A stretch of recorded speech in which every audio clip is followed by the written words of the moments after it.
Live. Okay. And we're back again. Well, Facebook has known that we've been here, but hello, YouTube. We've been waiting for you. That's so right. Now that you're here. And I was explaining to our two guests who are going to introduce themselves. We're so pleased to have you here. I was explaining why we started Wellness Wednesdays in the first place. Is we created it because we realized when COVID happened, not only was it, jarring for everybody, but for people who were already kind of disconnected. Many of us that, even the people that are, we've invited on, they're shakers and movers. They're doing things in the world. They're in institutions. They're at corporations. They're well-educated. They're connected. And I've noticed just in my own career, most of everything we've done, we started on the ground and very deliberately on the ground because that's who we want to know. And we wanted to make certain that we had a space where people could actually meet people like yourselves, where perhaps they would never get that opportunity, and hear from scholars and attorneys and people from all over the world. And it's been wonderful. I mean, we've learned so much. And at the same time, we've said this isn't for a specialized elite group of people, it's for everyone. And particularly Black folks, because, this is a tough time. So we would like to thank you and welcome you, and please introduce yourselves. Let's start with John, only because you're at the top of the screen. I appreciate that. Well, thank you so much for having me. Dr. Joy and Bahia, John Graham. I lead global employer brand and culture marketing for one of the largest biotech companies in the world. What that means is it's my job to express internal culture authentically to attract talent to work for the organization. And so I build diverse global brands, inclusive and authentic, right? Not the performative version. So yeah, I also do cultural competency and cultural intelligence work within the organization, and also advise and consult others in the space of corporate to improve the daily lived experience for Black folks in corporate spaces. Nice. We'll be diving into that, no doubt. That's a question. Man. All right. Claude. So, Dr. Joy and Bahia, thanks for the invite. It is good to see you. I saw you earlier this year here at UCAN in Chicago. You came to the campus and visited.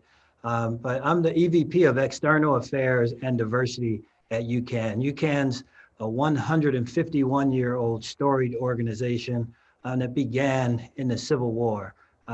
America's still to this day, America's bloodiest war. St. Paul's UCC Church started Ulick Children's Evangelical Asylum back in 1869 to preserve the sanctity of childhood. And we've grown into a full-blown organization that serves over 21,000 youth, children, and families across the greater Chicagoland area through workforce development, violence prevention, foster care, education, a therapeutic youth home, and also violence intervention and prevention programs. I've been at UCAN for 25 years, so I'm really looking forward to sharing our DEI journey at UCAN. Awesome. This is particularly an important conversation, especially given the current situation. Where are we? This is day two of the election, where we don't know who the president is yet. And there's just a lot of tension, I would venture to say, and a lot of polarization in the country. So this topic is really crucial, especially right now, because what we're looking at with this election is really what direction we were going to go into as it relates to the work that the two of you are doing. And indeed, a lot of us are doing, whether or not that'll be work that is encouraged or literally catastrophically defunded, destroyed and illegal. Right. Yeah, and maybe we might all go to jail. Order. Words, right? Well, and it's interesting because even in this space, I know that in Oregon and Washington, the highest paid DEI consultants and consulting firms are white men. And so I'm always like, this is fascinating. The men with the least lived experience in this space are now, because people feel more comfortable. And I would even venture to say, I'm not questioning your downness at all, John, but also being fair, having a fair complexion, people feel more comfortable that people are aligned with them in a lot of ways. And so what I've seen also is what ends up happening is we get one of two things. And then you tell me if this has been your experience. This is my experience. Okay. All right. Typically, when people decide they're going to engage in DEI work, most organizations that I have worked with. Mm-hmm. You can determine from the very beginning if this is going to be performative, right? They just want to look like they're doing something. They have no real desire for the long game in terms of really shifting their policies and hiring practices and like all the things that would have to go into making major change. And what they typically do, and this is one of the things I feel bad, because if they hire mom, they actually want to hire her for like an hour, and then they feel very spanked during that hour. They're like, oh, she gave it to me so good, that joy. I am still smarting from all that spanking, and I'm such a good person because I was so uncomfortable for that whole hour. And they kind of give themselves off the hook at that point. Yeah. Like, I sat through this uncomfortable, conversation about, American history, the real deal, and now, now I'm so aware, right? But there's no actual shifts, changes, anything. And so I've met a lot of ride-on people who they hire for that specific thing that they want to feel, with no sustainable change whatsoever. So we don't typically knowingly ride on people. we have been a couple of people have kind of sneaked in, but we have never done that on purpose. We want to put that out there. We don't bring those folks in on purpose. Not when we know. Okay, so I understand. Yeah, I understand. I mean, a couple of points you bring up, but here it's this is not a short-term play, right? But the work in DEI is 57, almost 58 years old post civil rights, and an $8 billion industry, to your earlier point, and nobody's solved for it yet, right? There's no company that can say, you know what, we are crushing it. We got it. Done. Next objective. You got it. So we're just now starting to see conversations in corporate spaces of honest, right, and exploratory conversations that go way deeper than anything you've ever experienced in corporate spaces, because race was one of the things you just didn't talk about. Race, politics, right, and sexuality, right? These are all things that were taboo. And May 26th, the lid got blown off of that, so it was forced. I think at all levels, the place that they have to start is performative, because there is we're talking about a 450-year-old problem. Nobody's going to come out of the gates in the first quarter after a catastrophic event and have a solution. They first got to assess and really dig into the pathology, which is why I love the work that you two do, Dr. Joy specifically, is you dig into the pathology of the problem. And I work in biotech and in pharma, and you can't approach creating life-saving medicines without first understanding the pathology of the disease. That's right. And that's something that these folks have never looked at and never had to. So we're at a point right now where we're just digging into what is the problem and filling those gaps between history and modern day reality, which is what you have to start. It has to be performative, because again, before you can even get to the root cause of the problem, you have to agree that it is a problem. You have to start with there's a problem, right? Right. That's right. And some of that performative will stop the bleeding per se, right? And give you some cover, at least to start, to reel back and be like, okay, let's examine this and figure out what it is first. And then, then they start doing what corporations do, and that's they assign roles, responsibilities, and and put it into a process, which I think there needs to be a level of heart applied to those mind activities. So for sure. Yeah. I'm wondering, I'm actually going to ask Mr. Robinson, because in thinking about the DEI journey of something that started with literally its origin was to preserve sanctity of childhood. Yeah, the idea of that, it's starting with that's a heart place, right? When I used to work at the community justice, and they would say, we're here to change behavior between 8 and 5, not hearts and mind. Of course, that was years ago, but the idea is that you can't change behaviors if you don't change hearts and minds. Like, it's not going to happen. I think over time, and I think your shirt must say unconscious bias, my assumption. It says consciously unbiased. Okay. I like that. That's what you have to be. But that's what I was going to say, is that what I've noticed is, in the best case scenario, right? In the best case scenario, when I've been in organizations that they're like, we see there's a problem. We really want to have change happen. We want to wake up and have it had happened. We don't want to have to go through the process of getting there, but we want to high five at the end. We just want to get to that end part. We can high five and say that we did it. And all along the lines, that unconscious bias, while you're working toward your equitable goals, still will come out in the interactions you're having with people who are different from you. So those things that still continue to come out while you're working on your overarching goals kills the culture. So I'm wondering, when you're talking about your DEI journey, since you started at a heart place, you started there, right? Because that's childhood that connects right to the heart. So how have you been able to use that to try to move you? Because even with that, I'm sure there's a lot of difficulty. Yeah, I would say when I've been at UCAN so 25 years, and it's been over the past 17 years that we've really started to build a DEI framework that actually transformed the organization. And I need to give you like a little context. Out of the 21,000 youth, children, and families that we serve, 89% are African American. And our workforce is 76% African American, and we're in communities of color. So like right now, Dr. Joy and Bahia, when you were here, that's North Lawndale, the West Side. This was one of the neighborhoods that was burned down after Dr. King was assassinated. So we're literally on that ground where Sears used to be, and after they left, the community kind of started to die. So it was an opportunity for us at UCAN because of who we serve.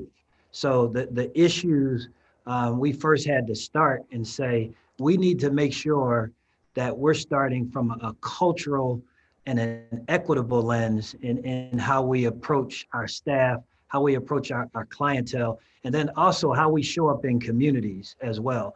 What I found, and it's happened here in Chicago, is that a lot of nonprofits come into community and don't necessarily add value.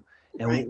what they find is they think that everybody in the community is just going to love UCAN so much and drink UCAN Kool-Aid, and it's all good because of the programs. But we came and said that we wanted to come in and add value to community from an economic standpoint, from a hiring standpoint, and then making sure that this environment was one where Black people felt like they could be themselves and add to what we're doing. And I want to stop in a second, but when we started, I'm a member of Trinity United Church of Christ, and a mentee of Reverend Dr. Jeremiah A. Wright Jr. So it was always from a Black liberation ideology. And we started through UCAN started through the UCC, United Church of Christ, that denomination. So it's always been one of social justice and advocacy and things. So that's what the overarching mission, vision, and values is. So I don't get caught up in why we're doing it and things like that. It's because this is how we were built. Exactly. And why we started. So I think it's important that whoever that came across. Well, you're there, but and I think in that space, you have, and like for me right now, I run a Black organization. There's nothing like it. But what I will say, is, I thank you very much. I'm telling you, the last several jobs I've had, I would say I had a lot of autonomy. And of course, they always threw like equity on the end of my job title because I'm one Black person there, and equity initiatives, and right. She's Black. That's basically what it means. And she's Black. Look, we got a Black one.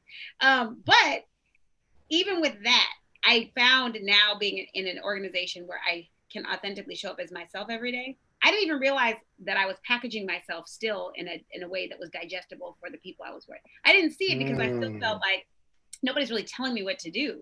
You know what I'm saying? Like I had a lot of autonomy in my job and my role. But I still was packaging myself a little bit for them to be digested. And I always tell my mom, my problem is, see, they don't usually like her because she's too intense from the very beginning. They don't like her anyway. And so for me, my problem is they like me too much initially. Like I'm the smiley, short Black one that they're not afraid of. So they go, they just have this dream of the Black sidekick. Like in the movies, there's always like the funny little short Black sidekick. And so in their mind, they're like, she could be mine. she could be my psychic. And I'm like, I can see it in their face, the first interview, and they're like, so what happens is, so long as they have that dream, it's all good. They're like, oh, but his ideas are amazing. You're so great. The moment I'm like, this is hella racist. This approach is racist. This policy is racist. And I'm like, which you threw that on the end of my job title. So I'm going to use it. I'm going to do stuff. Sure. Case in point, I created a whiteness box. So I created a whiteness box and I said, so. You're going to hear from them, you know. I know. Tell me more. Example. Okay. And then I'll get up white. But I love this because I never get to talk about these things. All right. Go ahead. Okay. So, and this is stuff like I geek out about certain things. I love to watch human behavior in the social environment, right? I like to put something out there and when people react crazily, it's a tell, right? Because I go, interesting. I find it fascinating how just viscerally you're responding to me just saying this.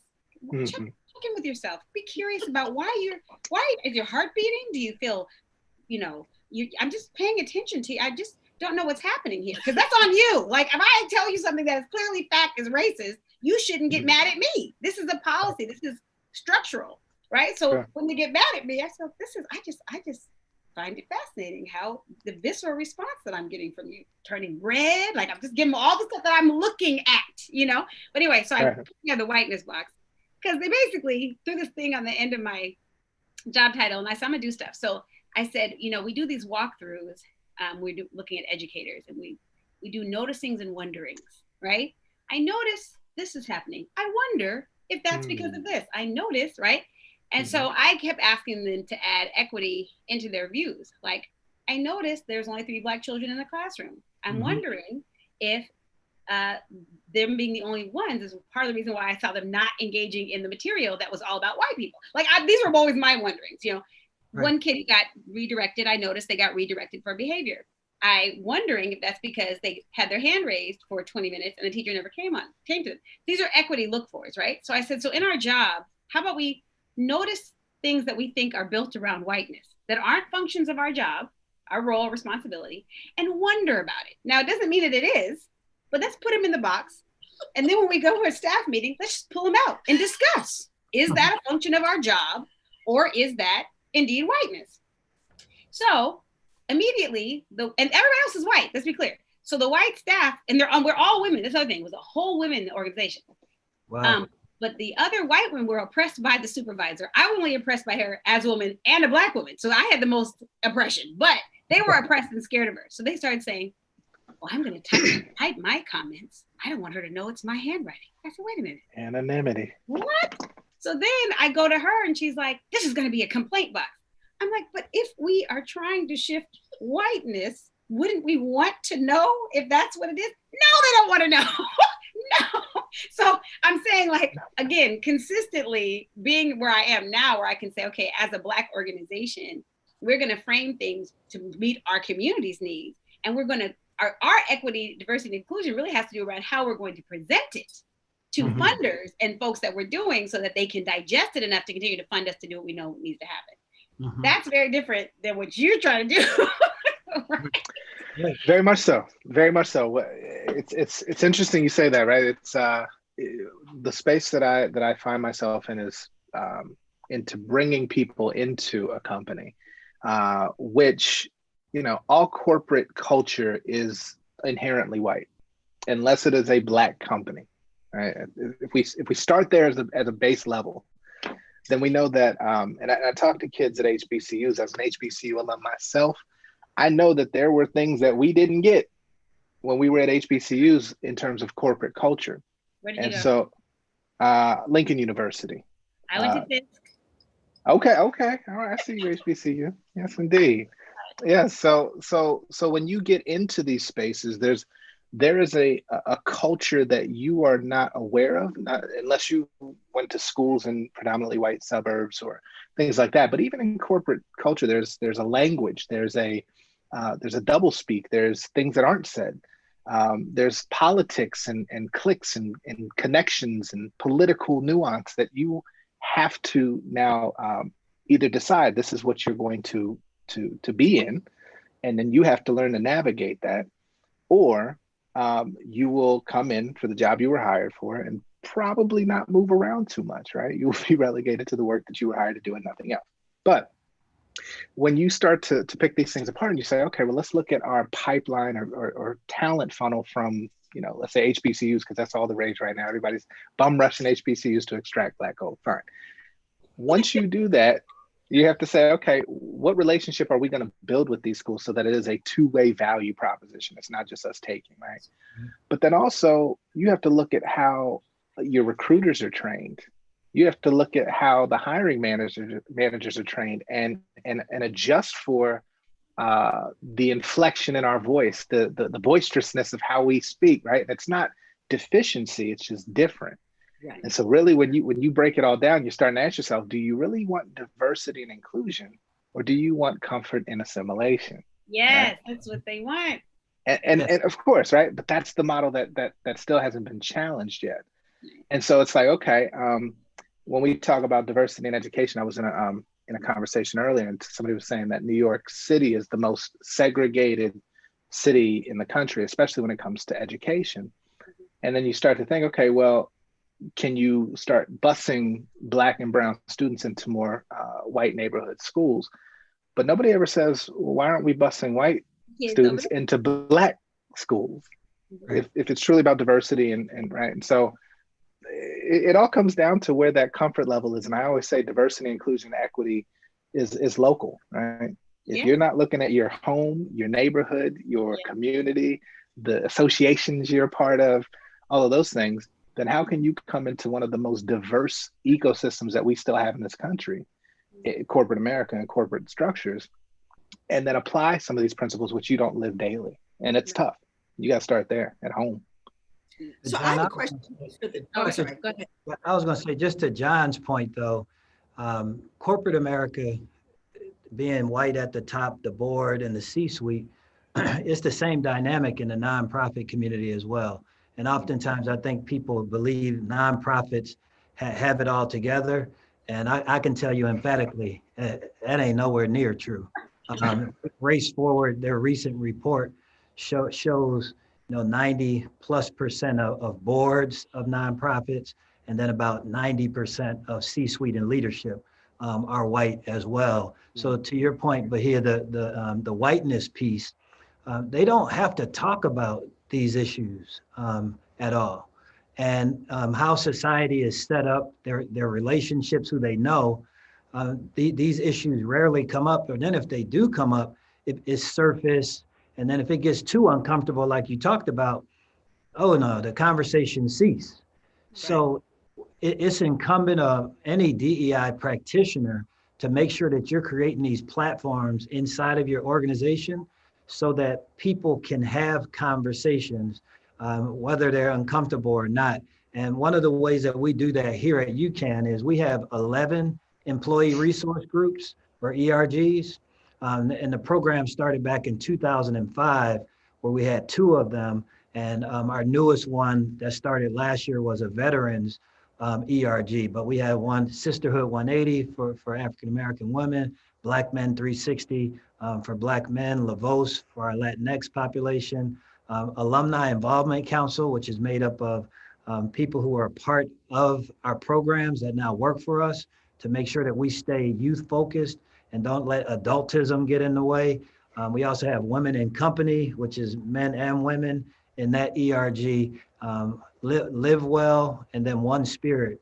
So we have to have those so that people who are passionate can get beyond just the transactional aspects of what they do and have the relational end as well. So, but here, what you were saying, the heart piece, where somebody can say, this shit today and last night is killing me. Right. Yeah. Like literally, I ain't doing well, right now. You talking about some report or some Medicaid billing? Right. No, I'm traumatized on this right now. So I call him Black a couple times that year. I was like, oh, the whiteness is causing me some heart palpitations today. I cannot take it, so I will not be coming in. I feel like that needs to be a call out code in like timekeeping systems, calling out Black. Like that's I'm like, no, I cannot do it today. But I also think that one of the pieces that I was curious about, and that is, given the current climate, whether or not, according to how things turn, How do you feel? I mean, I'm sensing a real potential of an incredible backlash, right? Potential backlash, you know, that says, oh yeah, we had to go to those diversity and inclusion meetings. We had to do all that. We're not doing that anymore. We're going to marginalize the people that are doing it. We're going to make it illegal to use the term white supremacy. We're going to do all of that stuff, you know, because there is that piece that, you know, all of us, like, I know people have never acknowledged it, but I think Obama brought a backlash that is going to take another generation to measure. Yes. Backlash just from his presidency, yes. That people said, oh no, we gonna get y'all for that. Okay, well, it's just like any white man will do. I read a really good article about that. It was like, once you have the black man who's kind of dotted the I's, crossed the T's, no scandals, like just all that, you go, well, any white man will do now. Like, it's different than if you had a semi-okay white guy before, you'd be like, we have to uphold the dignity of the office. But if you have a black guy there, he could be perfect. But anybody then is good. If we had him, we could get it. Just and now we only have a choice between a woman and a white guy all the way. It doesn't matter any of this stuff. And the fact that racism is not a deal breaker. It isn't for the country.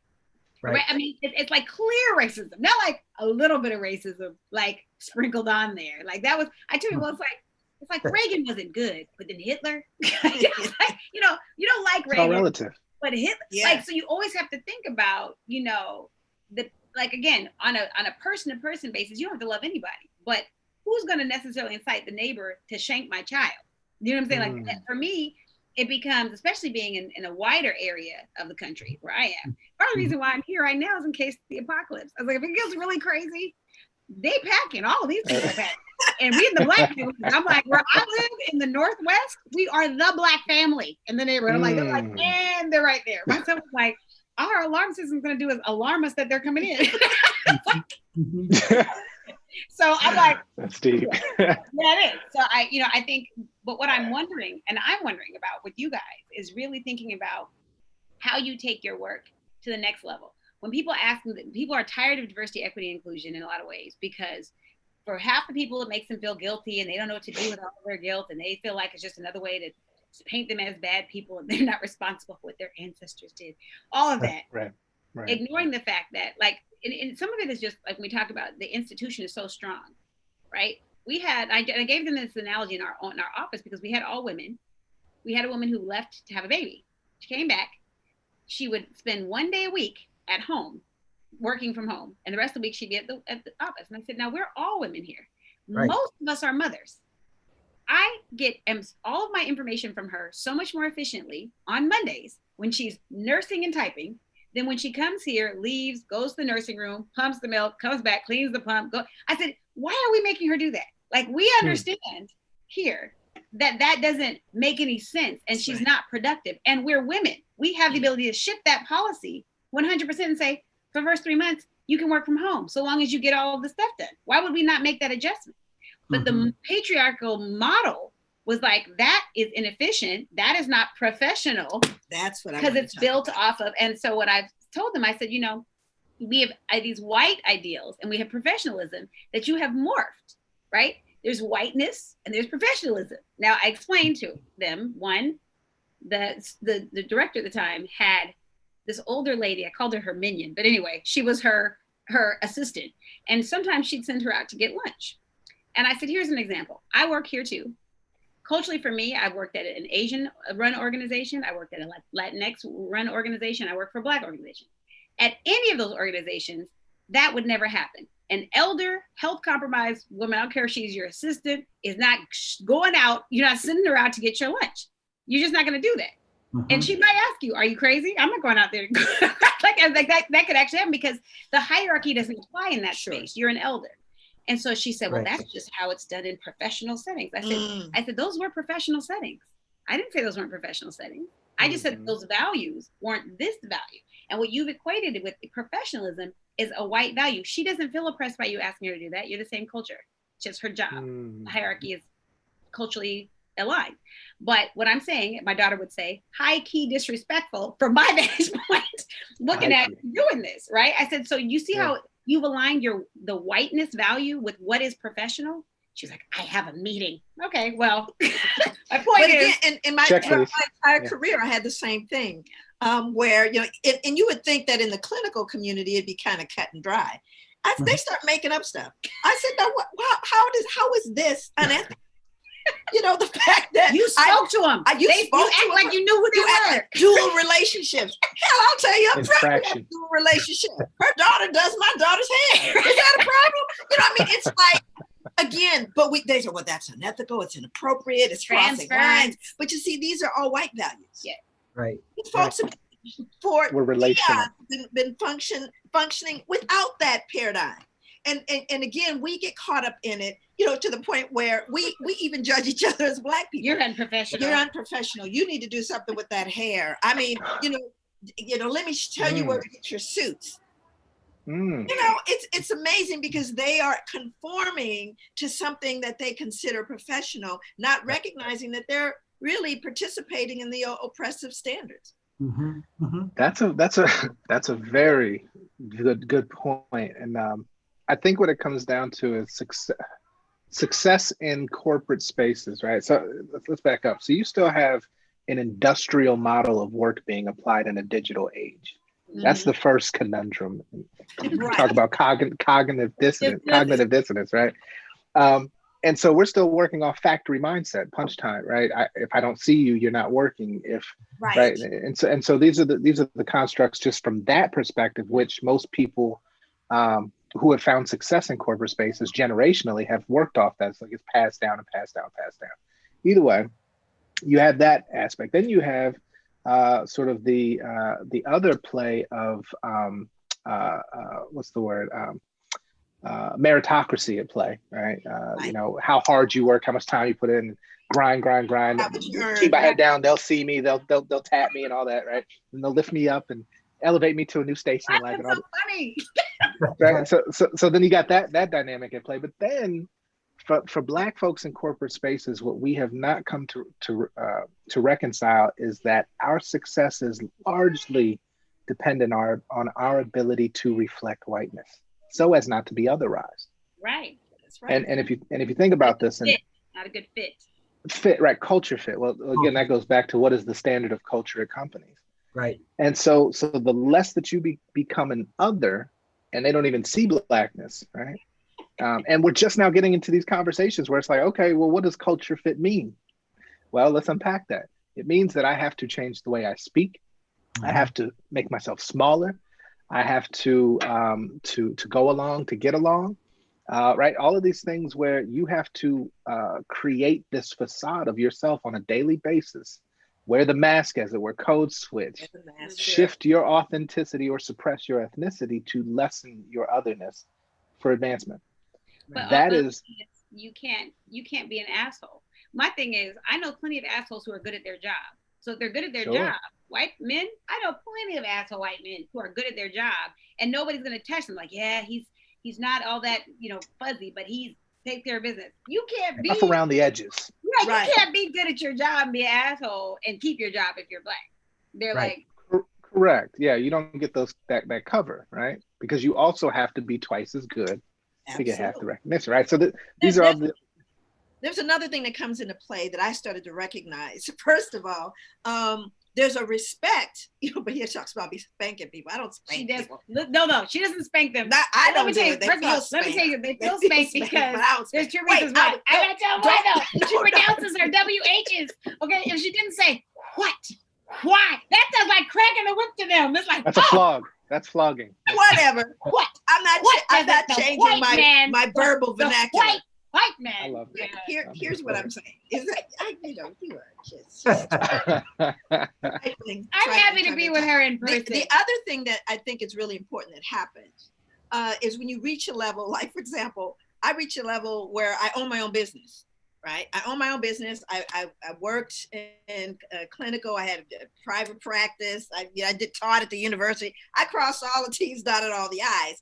Now I do what I want to do, which means you cannot tell me what to do. You can suggest that you don't want to hire me, which is fine.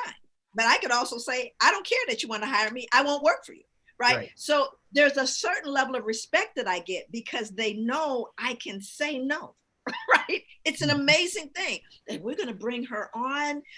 She's autonomous. She's got this, you know, and at the same time, I'm like, hey, I may not be the one. I don't have any problem saying, yeah, I may not be the one. Sometimes it's hard because sometimes it would benefit the company as the vice president. I have to say, if there was a little schmoozing that'd be willing to do, but no, she'll go, no, I'm not doing that. It could be the best situation. Now but that creates a certain level of mental health. Yes. You know, I do believe that my mental health has improved since I haven't had to do that. Like I've called people and I go, we don't have to do it that way at all because we're not a white organization and we're not white people. So we don't have to do that at all. It can still come to consensus without Robert's Rules of Order, without parliamentary procedure. We can still make decisions. We don't have to do any of those things, and we can still be professionally run organizations.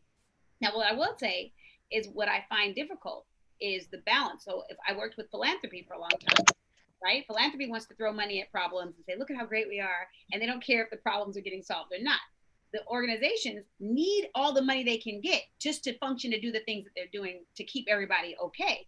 But there's not really a lot of support in making sure that those strategies actually work. And when they don't work, because there's been no added support to make sure that they work, then it's like, well, I guess they just. So it's like, how do you balance in that scenario? So for me, I'm dependent on donations, right?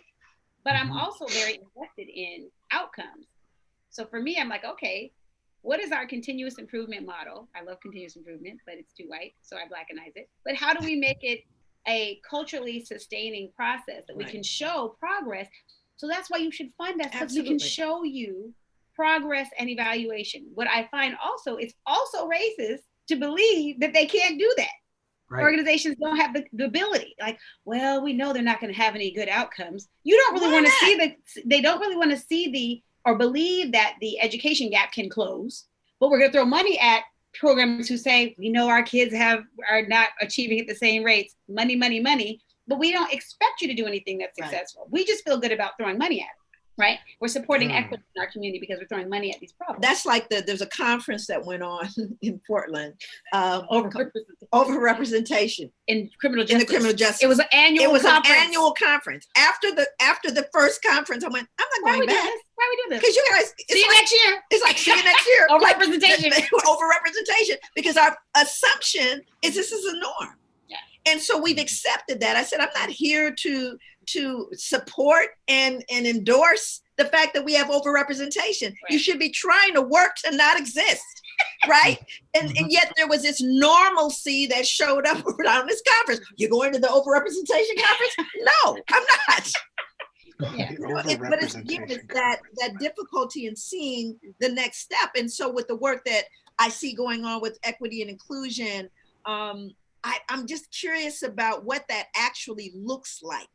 What does that look like? And for you, Claude, your organization is kind of bathed in, it's at its very core, at its very root, was this notion of social justice and basically understanding that the center of activism has been the Black church. We're not confused about that. So you came out, you were born from this real clarity. But those of us that are out there in the world, I'm working with people that work with diversity, equity, and inclusion and don't deal with race. I'm like, how are you doing that? Do that. You deal with everything else, but not race. Right. So just for clarity, so ULIC is a German family. Oh, and wow. So UCAN was ULIC Children's Home for about 60 years. And we primarily only did child welfare, foster care, residential treatment, like an orphanage. And the church was German for a long time. And our organization actually did not take in any African-American youth until the mid-60s. So for a long time. It was the sanctity of white children. Back then, yeah. You had to make some changes there. You had to make some changes. I wasn't there at that time, right? I ain't that old, but but yeah. So the changes, though, once we were serious about it, it had to align with all our business goals. So it's not just that we're trying to have this metric and this metric and this metric. everything's tied into an overall strategy that we have. Like we're in year 4 of a 5-year strategic plan. And last year we achieved 62% of our goals, the year before 78. And then this year our goal is 90 because there was a concerted effort and commitment by our leadership team to say that we want to make sure we have all of our goals aligned. Right. And we have 74 data sets with our quality improvement department, our senior leadership team, and everybody's working to achieve those goals. For instance, but here you asked, like, what's the next level? The campus that you were at was a $42 million campus that we built. And 60% of the spending went to minority and women-owned businesses here. So about $23 million went there. And then over since 2009, UCAN as an organization has spent over $40 million with minority and women-owned businesses. And the next level for us is to have this be a model that we take to all nonprofit groups to look at economic equity as a part of their DEI strategy. So how you impact communities is by spending hyper local with those communities and helping the business infrastructure there. So we're trying to challenge the sector, the nonprofit sector, to put your money where your mouth is. Well, that's what I think people should, when they say, like, where we live, there's more Black Lives Matter signs than Black people, but so, I mean, honestly, they replace all the Black people with Black Lives Matter signs in Portland. But but the thing about it is, I want to see you use not what your business to be broken into, or we believe Black Lives Matter, and that's why we are creating a sustainable economic plan, support plan for small businesses. This is why we're making sure all of our Black staff have, extended healthcare plans for their families. What, how do you think that Black Lives Matter? By what measure, outside of saying it and boarding up your windows, hoping they don't break your stuff? Like, what is your commitment to Black lives? Because it means something very different. And there's a lot of, EDI work. And I remember I was working with this group and they decided to put, the language is so fascinating. The people furthest from opportunity. I said, interesting. So you don't, because they're like, hey, that's a new one. Well, I kept saying, well, first of all, let's stop using deficit language when it comes to our communities, right? Definitely. If you constantly call people, like in school, social workers and educators love to use the term subgroup. And I go, I need to stop saying that because they're not a subgroup. They're like, well, what should we say? I'm like, group. Groups of Black kids, groups of Black. You don't have to say a subgroup of what Black kids, because there's beneath whom? Who's the main group? If you keep saying sub, you're always positioning us at underneath your white ideal. It doesn't matter.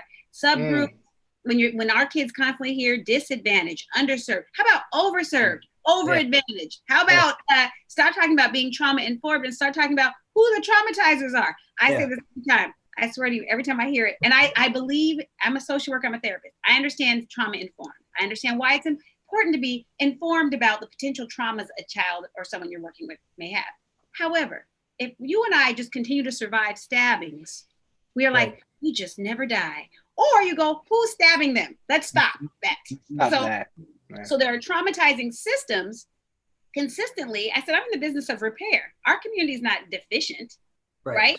We're repairing the damage that your institutionalized racism has done to displace our families, to prevent them from being able to thrive in school because of your over disciplining them, to prevent them, like all these things that we're trying to repair the damage that you've done.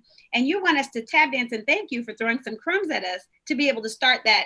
And I always so much tap dancing I'm gonna tell you right now. I appreciate the money, but I'm fixing your shit. Like, I'm not about to sit here and be like, I just don't know what we do without you. You did it. You did this to us. So for me, I'm like, to a certain extent, when I think about the proof is in the pudding. Performative is going to be the main part of what everyone does, especially right now. Nobody wants to be on the wrong side of supporting Breonna Taylor or George Floyd. Nobody wants to be on the bad side of that. I think there's something else, though. because I really believe this. I was talking to some folks today that I'm getting ready to do some work with.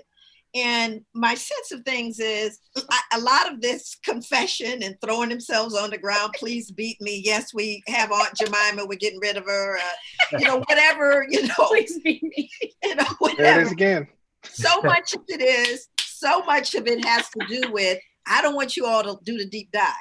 Yeah. Because the deep dive is deep pockets. Right. And so we will give you this little window dressing. We're going to do the performative stuff. We'll take down that statue. We'll do all that stuff because we don't really want you to really look, because when you really look, you know how much we owe you. And that's the part that, again, we're so happy they took it down, took the statue down. I said, how about all the money that financed that person that created the statue? Right. And their family. And everybody else. I said, where is it? Let's look at the economic cost here. They want you to do the window dressing, and we just so happy they're getting rid of Uncle Ben. I'm so happy about these little things. But the thing is, listen, Jack Daniels. the Jack Daniels. Get the man some money. Family. But the thing about it, and it's the thing, like, I think that at the end of the day, people are getting a little bit tired of, we're just so thankful to have a win that they don't realize that, and that's the long game. But part of what I think too is our biggest problem is, I've been having this conversation with a lot of people, is one, we keep waiting to be accepted into these spaces. We keep trying to say, please let me do the best that I possibly can, kill myself emotionally, kill my, deep, kind of subvert my Blackness as much as I possibly can, and think it's not going to impact my actual health. Do all these things to get invited and see where we live. I kind of appreciate the overt racism of the South. I kind of like it. It's like, oh, you don't like me? Clearly. Where I am, it's like, oh my God. You don't know. You can't really tell. It's a smile. It's like, well, yeah, wow, you're articulate. What happened? What just happened just now? Wait a minute. You know what I'm saying? Or, I don't even remember that you're Black. Like, these are the things that you go, what just happened here? So I think that part of that, though, is I started realizing, like, I had this epiphany. And I said, my mom used to call me and she'd say, how are you doing? And I'd say, I'm 5 minutes from becoming a barista at any moment, because what's going to happen is I'm about to cut this woman smooth out. Smooth. I'm about to cut her from here to here. Shot, slice and dice. And then I'm going to get fired. And then I'm going to be a barista. And I'm going to be like, let me tell you what I told that bitch. You want some more cream? Let me tell you what I told her. Because it would be so invigorating for me to be able to tell my story of how I told her. The problem is I can see her doing that. I told her. I can live being a barista. I can slang my lotion on the side, but what I'm not going to do, and I've had to tell many people, once the dream of the Black sidekick dies, and you start realizing, so I got called in one day. Said, here, I feel like you're struggling. I said, Really? That doesn't seem like that's how it started. Right, but here's the deal. I've been being nice. I'm just not performing for you. I'm not going to be my normal, happy, lucky self because you're pissing me off. I'm still polite. I'm still respectful. I don't do anything ugly. But because I'm not making you feel extra comfortable, I'm not giving you the extra B, then you're going to punish me. So it's like, I think you're struggling. Really? How is my work struggling? What's struggling exactly? Right? And she said, well, I just feel like you're not your normal self. I said, here's the deal. Our organization is built, let's say, on a foundation of patriarchy and white supremacy. So as that is the basis of our foundation of our organization, it is slowly sinking into the ground. And you hired me to paint the walls. There's only so much joy you can have in designing for a crumbling building and collapsing because the foundation is cracked. I said, now you can either redo the foundation, but you can't hire me to paint the walls in a sinking foundation and think I'm going to have joy in it. That's not what's going to happen. I'll do the things you want me to do. But let's not ask me to celebrate while we're all going down. Unless you want to get to that route, which I'm happy to help you build. But I'm not going to sit here and I'm not going to be the face of it for damn sure. You're not going to paint me like, look, we got her to do all this happy Negro. The happy darky. No, that's not happening for me. And so once that happens, I start getting this kind of thing. Did you read the memo?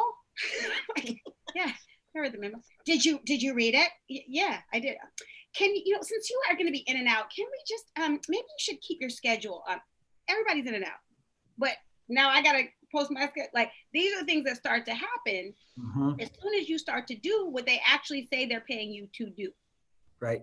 Because really what they want you to do is make them feel better about maintaining the status quo. So here, to your point, and John, if you want, it can't, for those that are thinking about DEI and a lead practitioner and best in class, Your chief diversity officer, whoever it is, has to be a disruptor. Right. It has to shine the light on all the BS. And I just, for the TV, I'll say bogus stuff, that's going on inside of the organization. And you have to hold people accountable. And, that's the challenge that you bring to the role. To your point, they have equity at the end of your title. If you're not challenging people, if you're not making others feel uncomfortable, if you're not trying to change that, then you are the happy person, and you're part of the problem. But who they hire to be in that role, or they give you that title with no power to do anything, or they give no you teeth. With the people in that position who are not going to be disruptors. Do you know people I know who've been in those positions who are so happy to be the face, and I'm like, I don't even know who they are. I have never seen them before. I don't know what, they don't come hang around us, and they certainly don't want to accidentally, like we said, drive near where we live. Of course, where I live, anyway. But you know what I'm saying? Like the whole idea of the person they put in the role to try to keep the peace, so to speak. It's like an overseer.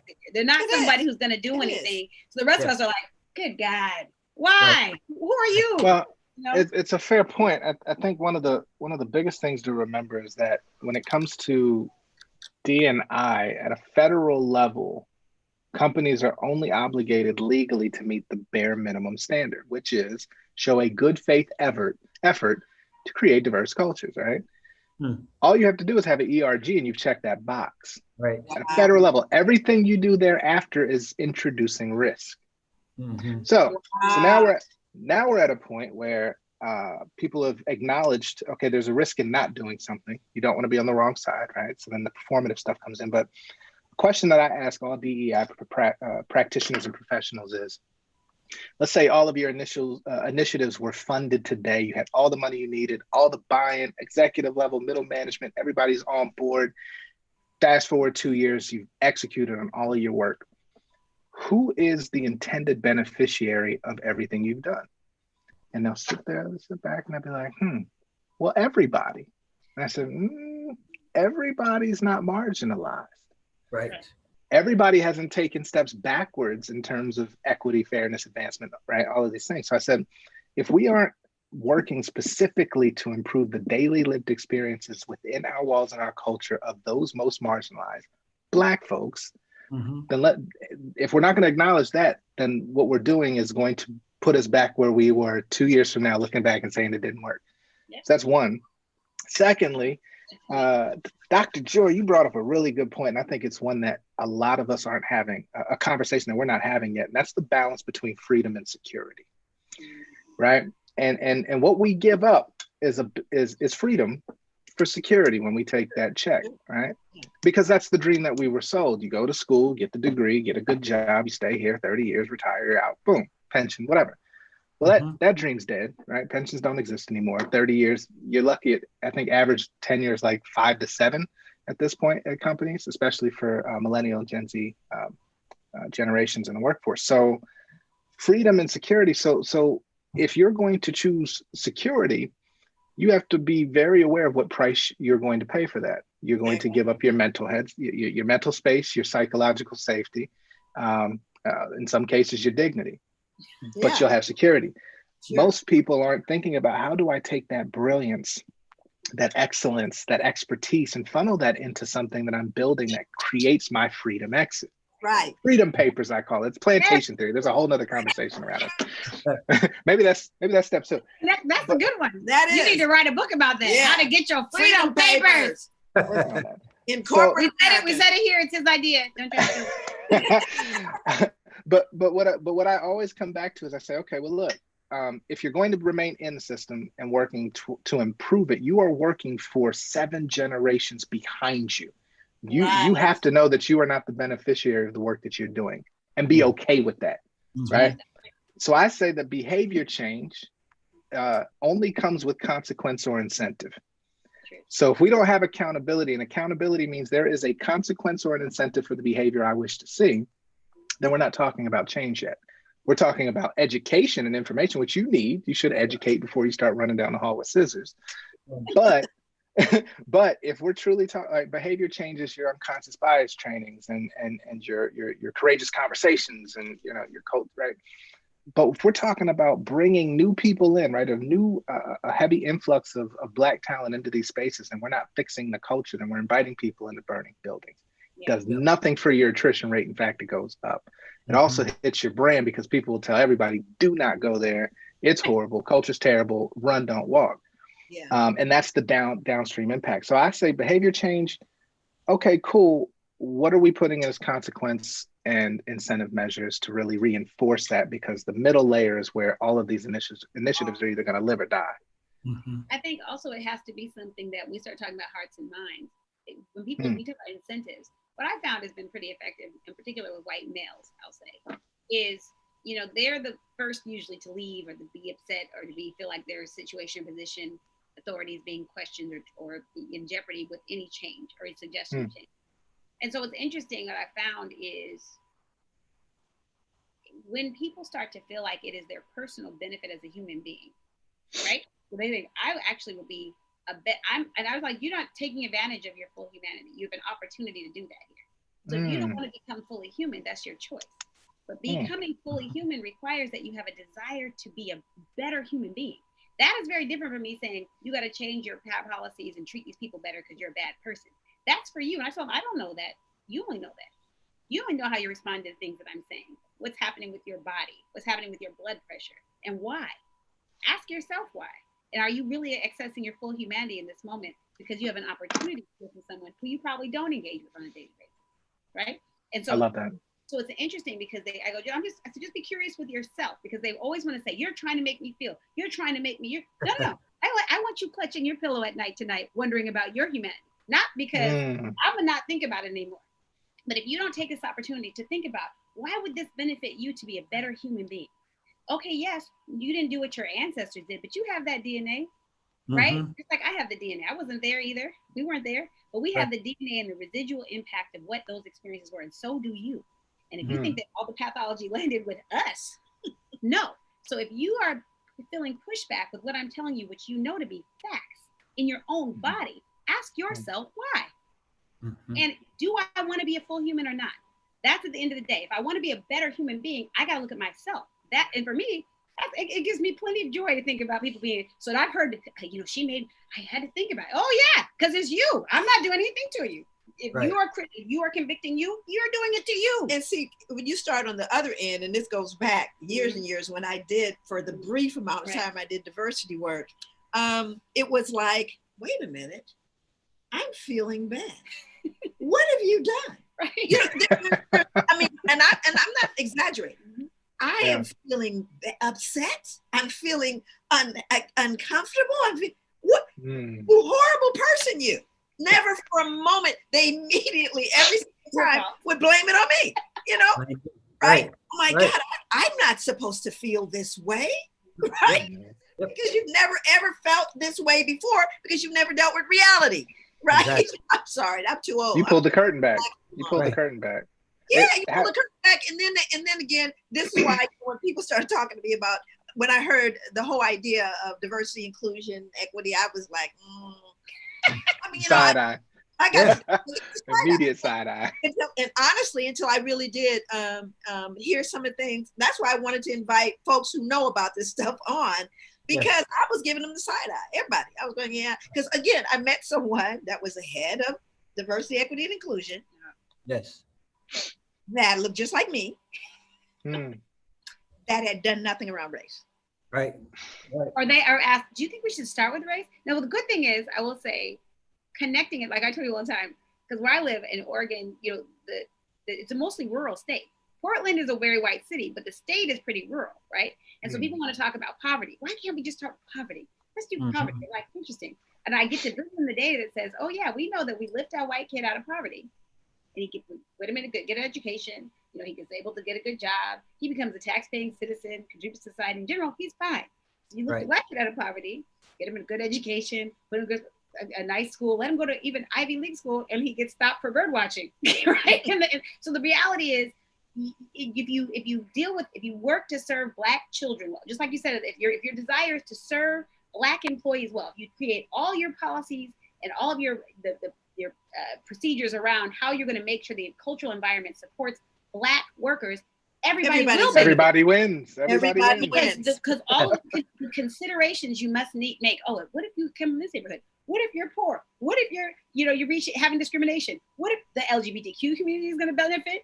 Everybody's going to benefit if you check all boxes. If you serve those Black kids well. So I said the same thing. And if you start with race, it will intersect with poverty. It will intersect with LGBTQ. It will intersect with disability, right? If you start with any of those, you're not going to necessarily hit with race. So no, you have to start with race. And I have to constantly bring those stats in because they go, but what about the poor white kids? Yeah, the poor white kids going to be all right if you get them out of poverty. That's not the same case with everybody else. Yeah. Well, it's amazing you bring that up because one of the things that that I think we're still wrestling with, and as a student of history, you realize that the construct of race, right, was to put a buffer zone between the wealthy class and the slave and poor class, right, or labor class. That elevation in the early 1600s created the management class that still exists today. Right. What we're seeing right now is the elevation, the elevated or the reminder to those management class that they are not the same as Black, brown, and poor, right, or labor class. That's been the whole strategy of the last 4 years. There's people within organizations, because it's a microcosm of society, that have that same mentality. Yes. I don't want to be on the same level as. Because if nothing else, I'm not Black. I'm not brown. I'm not them. Not them. Still white. Right? White. I have no teeth and can't say a complete sentence, but I'm better than you. Or I'm middle management and control your performance review. That's yeah. That's how I probably. That's why you got to get out. You can't recognize my brilliance, and that's what you said. If you can't recognize my brilliance, why should I continue to allow you to evaluate it? And that's the end of the day. No, you can't. And you got out. That's part we got to build into our Black folks too, is that you don't have to do this. There are creative ways to do it. Think about how abusive that is. You get in these systems, you get in these structures where you're being placed in an environment where this is the absolute truth. When I worked on my doctorate, and I was working with young Black males in prison, I had 200 Black males, 100 were incarcerated. And so I'm trying to find, I've got to get permission. They're between 14 and 20 roughly. And they didn't want me to go in there and ask them any questions. That's number one. But they broached it. This is the human subjects. So this is human subjects of the university. Everyone sitting around the table is white male and white female sitting around the table, making a determination on how they're going to protect the population I'm trying to work with from me. Right? What? I said, first of all, they had never given an audience to a student. They'd never given an audience. But they said to me that I could not, I showed them the surveys that I was using. One of the scales I wrote, all of these things, I showed it to them. They said, well, how are they going to mark their answers? It's a check. Say with me, it's a check. They went handwriting analysis. Could determine the slant of the check. Wait, but who for the 14-year-old? Who was looking in Portland, Oregon? Help Black and brown 14-year-old Black men in. It gets worse. Then I said, okay. So I said, can they circle it? I just said, okay, we'll fill it in. We'll fill it. I'll make it so they can fill it in. Okay. All right. So here's the problem. We're trying to keep them safe now. We could tell by they each get a packet with all the questions. Their fingerprints could be used against them. We could find. I said, okay. They don't care about these kids. Wait a minute. These are people who would rather they die off and never see them again. Off their own arms before they walk in. But wait, let me tell you how to solve it. I said, so what I'll do is I'll give them the whole stack and they'll each pass them. So there are multiple fingerprints on everything. This is what I had to go through, right? Crazy. And wait a minute. And then the last thing they did was they said, okay, well, you're going to have to get parental permission. There are 200 of them. I'd have to talk to each parent and get their written permission.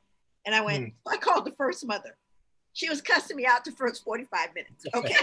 My son didn't, but I'm going, listen, I don't think I am. Listen, I'm trying to help your son. I'm trying to stop him from getting in the adult system.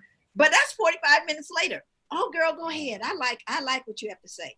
That's 45 minutes times 200. So I'm like, okay.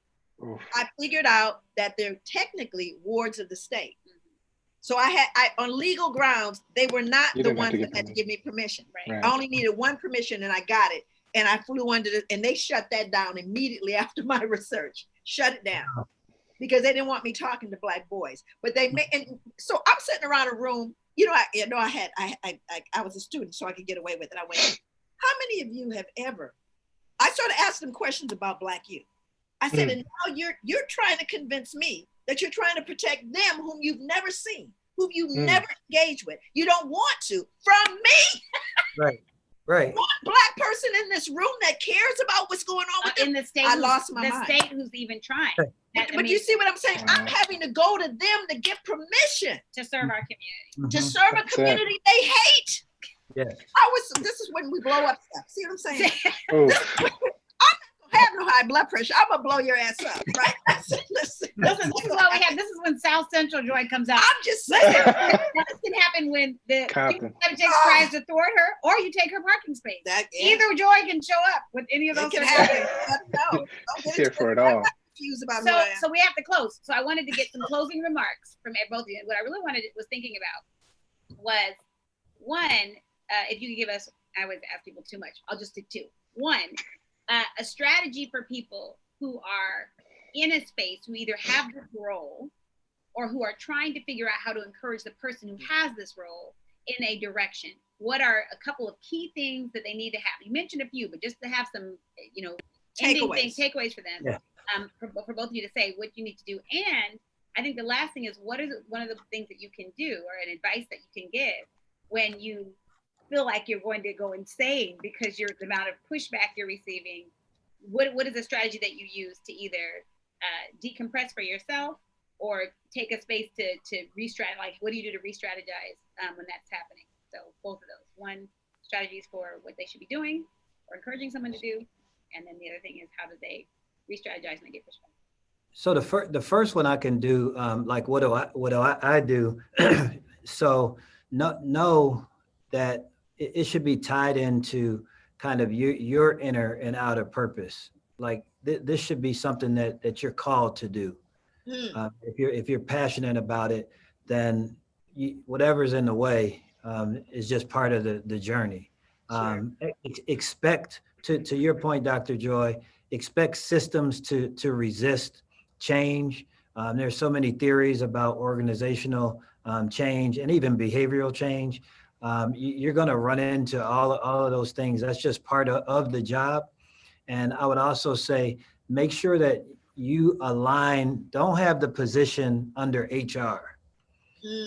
Have the position aligned to the president and CEO, and you have a direct link into them, and make sure the position is a part of your executive team. In order to address a lot of the power dynamics that are in place, and then know that even though that's there, if that leader does not have an inclusive lens or an equitable lens, that you have to have a strong relationship with that person so that you're helping them see the benefit of everything that you're trying to make happen there. And then for me, what I would say too is you have to be strategic, be intentional about the work, right. And make sure that you understand the ins and outs, but this has to be a part of your business strategy at the organization. It can't be just training. Sure. It can't just be that we're doing ERG and things like that. It has to be embedded in every aspect of what you do. And the last thing I would say is to make sure that you read history. John talked about history.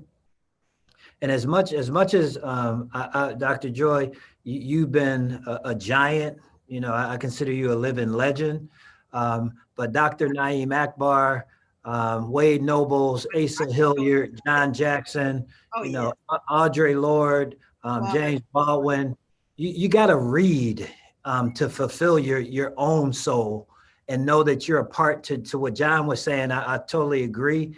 you're tied into something, and it's your turn now to be that lead there. And don't try and do it yourself. You have to have folks that you can lean on. And to your point, Bahia, if you want to cuss somebody ass out, you got to have that person that you could just go there with. And that person can be a part of the leadership team. Absolutely. So those would be suggestions that I would offer. Thank you. Thank you. Good one. You said like 95% of everything I was going to say, brother. That's phenomenal. No, that's and it's so true. I think, my recommendation to practitioners in the space is start with history. The biggest benefit you can provide to your organization is helping to close that cultural competency gap. Otherwise, it's going to be mechanical, and there's going to be no connection to the reality that people face in your organization and why they're facing it today. When it comes to alignment in the organization, I work in an organization where D&I is in HR, but that's going to be dependent on the company and where they decide to put it. But I also see companies that align it to P&L leaders.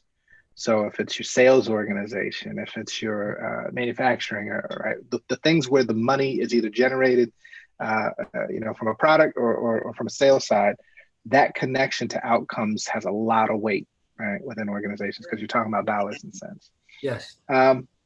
When we think about, how to maintain in the midst of pushback, first and foremost, get a therapist. You will need a mental health practitioner to support you, because this work is some of the loneliest, some of the most frustrating, in some cases dehumanizing work that you will do, because you are facing the ugly underbelly of America in practice. That's right. That's right. And have a great support system. Naeem Akbar, Wade Noble, Dr. Nichols. Hey, all of those people, that they just a phone call away when I'm at the edge. That's amazing. If you don't have them, find a good therapist. Yeah. That's right. And be honest with yourself, right? Be honest with yourself. What you're up against is a 450-year-old problem, right? This is you are working against generations of ingrained behavior and pattern behavior and so forth. So be honest with yourself of what you can achieve, and identify, like I always say, identify one long-term or long-lasting change you can make in a culture that will outlive you. You don't try and solve it all, but set yourself up. And I hate incrementalism. Like, it kills me. I want to see a change like yesterday, because we've been waiting 450 years. Like, come on, like, I don't want to wait for it. But create one at least long-term or long-lasting culture shift that can set the person up that comes behind you to then build on top of that and build on top of that. And hopefully it spreads to everybody where it just becomes ingrained in the DNA of your organization. But be honest with yourself about what you can achieve, and what you think you can't, right? But also think of that one thing that you want to create and leave a legacy as well. Yes. That is brilliant. I think the one thing that I think people who are not. We're getting tons of comments. Yeah, we are. And so many people are saying hi to you too, guys. Okay, so go back and look at the comments.